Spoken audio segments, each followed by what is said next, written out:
Hi guys, how are you? Welcome to another topic. Today's topic is on burnout. Working, working. Eventually you do get burnout. It's not a medical condition. It is just a stressful work situation that catches up with you over time if you don't take care of yourself. So it is not a medical condition. The simplest way I can put it is um, physical, emotional, and mental exhaustion, accompanied by decreased motivation, lowered performance, and negative attitudes towards oneself and others. That's in a nutshell what burnout is. It is not depression, it is just work related stress that catches up with you over time. There's many ways we get it. Mainly is because people don't take breaks, people don't take vacations, and then eventually over time it catches up with you. And now post COVID, a lot of people have burnout, going through the COVID, working, and then post COVID, people are just getting over that stress, and that in some cases will cause people to have burnout. You may not realize you've hit burnout because it doesn't come immediately. It comes after a long time when you're almost in the middle of it. You feel really tired, too exhausted to function. Alternatively, you may be a personality that likes to stay busy. By the time you find yourself, you're in real middle of burnout. So it's good to take breaks. I notice a lot of people don't take breaks, don't take time for themselves, work over their lunch hours, work over their breaks. While if you leave that work there and go for a walk and come back, the work will still be there, but your mind will be more refreshed and you'll be able to deal with it, with your work better than working through a lunch hour or so. So it is important that we take care of ourselves. You'll have the job longer if you actually take care of yourself, other than pushing and pushing yourself, and then by the time it catches up with you, you're too exhausted. You may quit or do something that you would have avoided in the first place. People who are used to going 100 miles an hour, slow down, take your breaks, take your 15-minute breaks, take your lunch breaks, take a walk. When I worked day shift, now I have a flexible schedule, so I don't worry about the breaks because in between I do get my own breaks. But when I worked hospital, when I worked the 12 hours, we had 15, and then a 30-minute lunch. I walked on the 15-minute, I walked on the 30-minute, and I walked on the other 15 minutes. So I was outside the building, away from the unit. So when I came back, I felt refreshed. And I remember that job, I never ever felt like, oh shoot, I have to go to work. That was one job, PSL. That was one job that I loved going to, but I was strict about the breaks. I didn't sit at the desk when everybody else was sitting at the desk. When it was my break time, I got into the elevator, went and walked around the building, and came back into the building. Never sat at my desk through my breaks ever. And I remember having the best time of my life working that job. I don't know if that was contributed. I mean, I had amazing colleagues too that could have contributed to it, but I do not remember even saying to myself, oh gosh, I have to go to work in the 8 years that I worked at that hospital. Never ever did I. It was my best job ever. Never felt any burnout. So it's important to take breaks. It also happens when your work-life balance gets out of sync. In this case, it's been common in the last few years, especially with the rise of remote work, going through the pandemic, and then technology coming to take over our lives. That is what is causing all this. The people who are hooked up 24/7, guys, when do you get a break? You have your phone on 24/7. If you don't have the phone, you have a watch on, you're talking to your friend, you're checking your messages, listen to the conversation, stop looking at your watch. When you finish the conversation, the message on your phone will still be there. It's my pet peeve when you're talking to somebody and they keep looking at their watch. There's no message that you're going to miss that it's that important. 5 minutes of talking to somebody, be fully present. When you're done, the message on your phone will be there. the message on your watch will be there. It is not a life death sentence thing.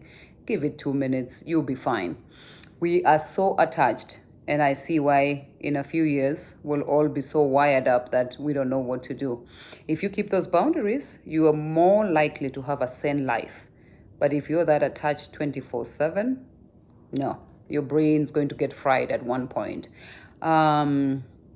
Boundaries, people don't get boundaries. They don't get the necessary boundaries that they need, Finding balance for most people is extremely difficult.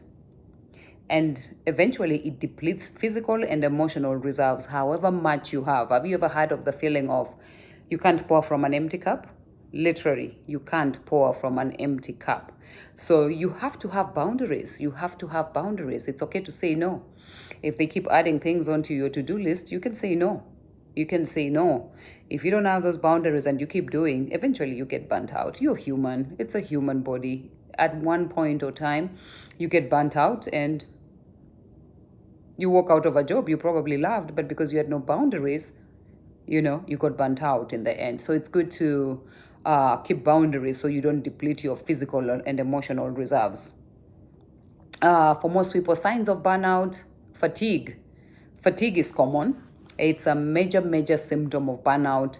It will affect many areas of your life. You may feel like sleeping all the time. Simple tasks take longer to complete. Since the pandemic, people are having a hard time balancing work and parenting responsibilities. This was just too much on all of us, not some people, on all of us. So coming out of the pandemic, this is when people are asking then, how are there so many jobs? There are many jobs because some people got burnt out and quit. They couldn't handle it and they quit.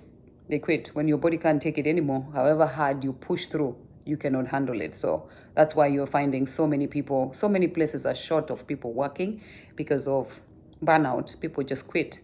In the healthcare field, those who did healthcare quit the healthcare field and are doing other things. But it was because they went through this hard time. Total of 2 years of severe, I can't imagine, total of 2 years of where their mind was full, their body was exhausted, they had to work, they had to save lives. So they went through the 2 years, and then when it caught up with them, most of them have joined different fields, some have taken breaks, and some have just changed to different, still in the healthcare field, but different departments, just not to deal with what they went through for the last 2 years. I don't blame them. I hear where they are coming from, but boundaries can help with that. Another thing is feeling dissatisfied with your job, What am I doing? Is this worth what I'm doing? Am I fulfilled in what I'm doing? Are you satisfied with your job? If you're not satisfied with your job, then I see how people get tired of the field they are in and just decide to do something totally different, Or if you've been in a field for a long time, all of a sudden they are questioning, I don't know how much longer I can do this. Is this what I want to do? Is this what I want to do? Do I want to get out of this? Do I want to stay in this? Most people leave because they don't want to stay in it. So fatigue is one of them. Another one is headaches, tension headaches. They are common burnout side effect, A lot of people, and the tension mostly is in the neck. That's where most people hold tension. So that's a sign of burnout. Some people are unable to sleep at night. Change in your diet and sleep patterns that kind of show that there's something amiss, You're eating more or you're eating less, and it's hard for you to stick to a healthy diet. Most of the time it's hard for us to stick to a healthy diet, but when you're burned out, it's hard for you to stick on a healthy diet. You sleep different times of the day. You feel the need to get more or fewer amounts of sleep. Most people, it's fewer amounts of sleep because they are catching up with work. And other people sleep, but they don't feel rested. So then they are sleeping more. So that's another sign. Some people ask, is burnout the same as depression? No, it's not. They're totally different. Burnout is not a medical condition. Depression is a medical condition. Burnout is not a medical condition. So they're different times. Some people will, because fatigue and the sleep interacts with both of them, and you may think it is Depression is medical. Burnout is not a medical condition. It is not a medical condition. The only contrast to depression and burnout responds to specific environment or situation. So the burnout is mainly with working and depression is with life, It doesn't have to be response to a certain trigger. So they are not the same. One is medical. Depression is a medical diagnosis. Burnout is not a medical diagnosis. Depression symptoms are totally different. What do you do if you have burnout? Recognizing it is the first step. To recognize that you have burnout is the first step to making a plan for recovery. If you want to recover, most of the time you want to recover. In the early stages, most people don't know what it is. It catches you towards the end. That's because we're used to running at 800 miles an hour. So it catches you when it's too late, and then you're like, oh, you know what? That is burnout, because your mind is used to racing. By the time you catch yourself and say this is burnout, it's taken a while. I worked urgent care during the pandemic, and in May 2020, I was done and dusted. See people in the urgent care, go see people in the cars. Go see people in the urgent care, go see people in the cars. I'm like, am I practicing outside or inside or where? I got tired. I gave notice. I didn't have a job to go to. I was exhausted. Plus the pandemic, done and dusted. I had no job lined up. I was just tired. I took a break. At the time, I didn't care how long the break was going to be, but I knew that I just didn't want to work. And it was 5 continuous years of doing urgent care, which I loved at the time, I loved at the time, but put in the pandemic and everything, I got exhausted. I was like, this is not worth it. Is it worth my health? No, it's not. Is it worth the worry? It wasn't for me. So I took a break from it, 1-year break. And when I went back to work, I felt like I could handle it. But at the time, I was super exhausted. The news, the pandemic, the see patients inside, see patients outside, go in, go out. This patient is positive. Done. I was done. I was like, no, I don't know what I'm going to do next, but it's not going to be this urgent care. So I gave notice and I stayed home. I stayed home for a year. But when I went back to work, I felt recharged. I don't think I'd have been recharged if I kept going. I don't think so. I was done and dusted at the time. So I couldn't go. And if I went on, I probably wouldn't have given my best. And in healthcare, it's important that you give your best. So I think if I went on, I wouldn't have given my best. So it was the best decision for me at the time that it occurred. How do you take care of your mental health at that time? Some people decide to see a therapist, talk to somebody. It's a new concept for some people. Some people, it's normal to talk to somebody. It's important that you talk to somebody because a problem half shared is half solved. So when you talk to somebody, when you're in therapy, they try and focus on how to refill your tank. So you're focusing on how to refill your tank because you're going to therapy, and therapy is also focusing on that for you. So therapy is one of the things you can do for burnout, having a safe place to talk with someone who's not a family member, or a friend or a co-worker. This person is totally neutral. So it's important. It's one thing to do. You can speak to a therapist. They're impartial, they don't know you, they're just listening to you, but they are trained to give clinical feedback. So then they can help you. And it's a life-changing experience if you get one that you sync with, especially during, stressful times that you are in. So therapy is one of the things that you can do. You tell them what you're dealing with on a day-to-day basis, and clinical, impartial person listens to you, and you guys come up with a plan. Yeah, because if you're so worried about work and you're talking to somebody who's not in that work, they can give you a different perspective to look through. So therapy is a good one. Another thing we can do besides therapy and boundaries is build breaks, personal check-ins into your schedule. That's one thing you can do. Taking breaks is important. I noticed when I worked, most people don't take breaks. I take breaks. I've always taken breaks. It's my zen. If I keep going, I feel like my head doesn't work as well. But if I take a break, I feel like I recuperate and I can function so much better. So taking breaks is an important thing that I feel like a lot of people need to learn, to take breaks. Step away. The work will be waiting for you when you come back. It's okay to step away, Take care of you. If you take care of you, then you're able to work without feeling exhausted, burnt out, and fatigued. So it's important to take care of you, attend to your health and well-being on a daily basis. Check in with ourselves. How am I doing emotionally? How am I doing physically? Or from that break, you can take and go walk outside. That gives you a physical break too.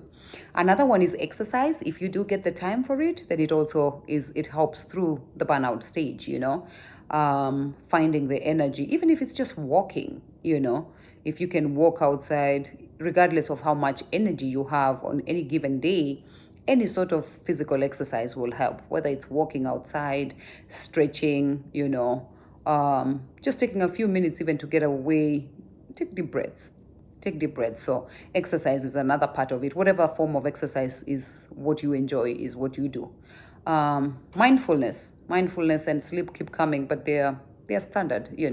They are standard to our lives. So practice the concept of mindfulness. What it is, it's the idea of trying to be as emotionally present as possible.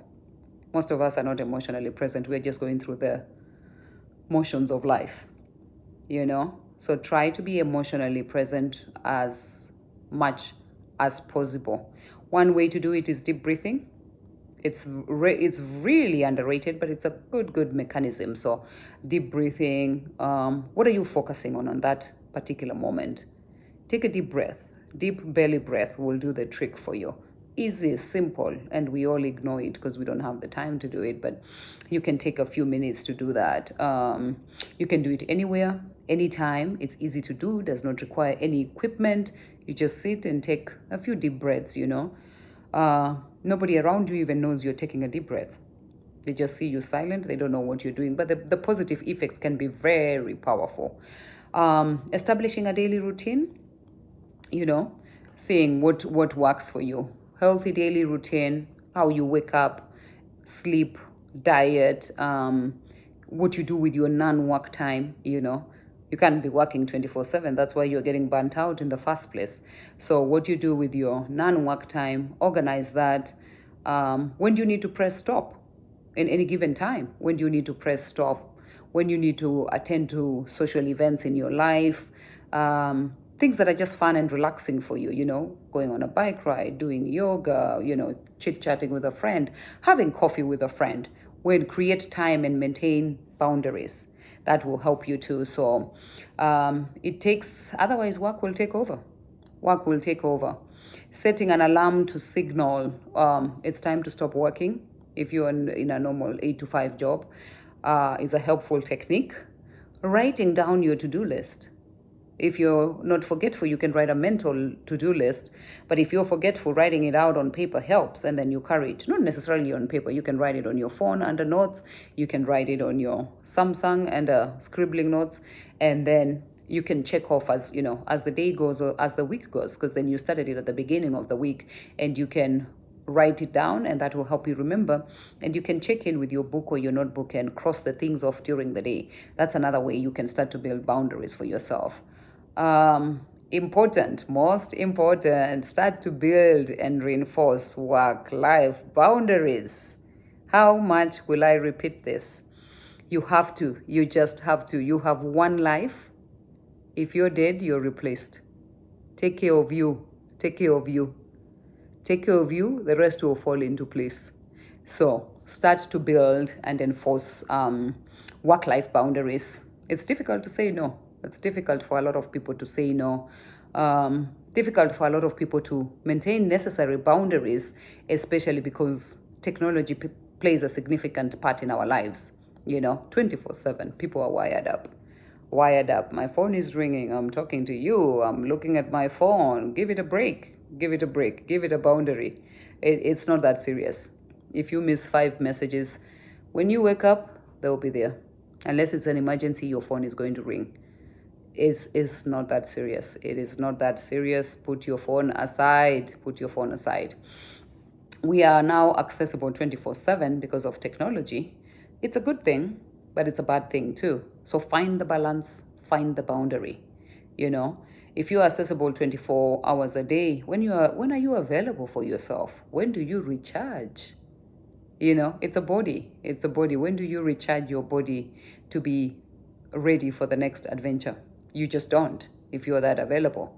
If you are on social media 24/7, your phone 24/7, when are you recharging?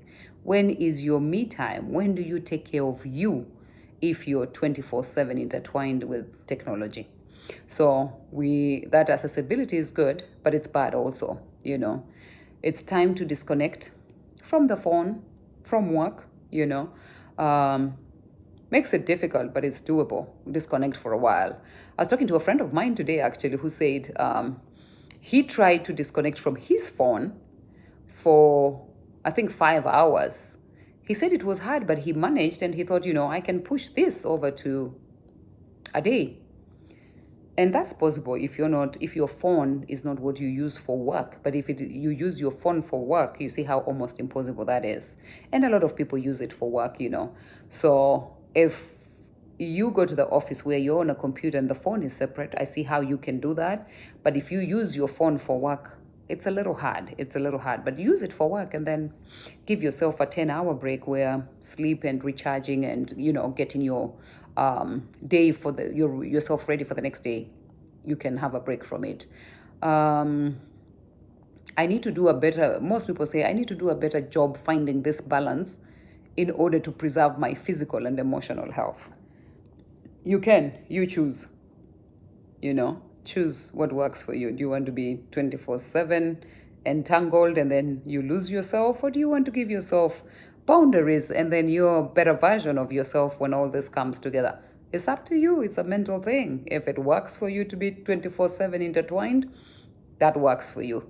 But if you can get a break from that mentally and emotional health will do a great boost for your health.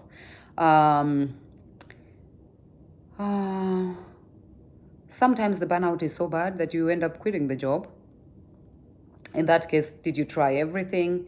Did you have the boundaries, or what happened? If you had the boundaries and you still quit, then it was time for you to quit. But if you have the boundaries and you didn't quit and you feel like the boundaries helped you, then you worked hard towards your mental and emotional and physical health in regard to that job. So I hope that people can find some sort of schedule or change in responsibilities that can help them and attain a work-life balance.